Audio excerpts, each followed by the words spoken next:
Abu Umama radiallahu anhu narrated that once a person came to the Prophet sallallahu alaihi wasallam and asked, O Messenger of Allah subhanahu wa ta'ala, what is faith? The Prophet sallallahu alaihi wasallam replied, if you feel pleasure at a good act, that you do, and pain and sorrow at an evil act, that you do, then you are a truthful believer.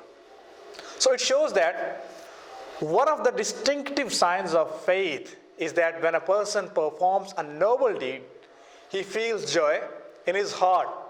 And when he commits a wicked act, an evil act, then he feels a pain and sorrow in his heart.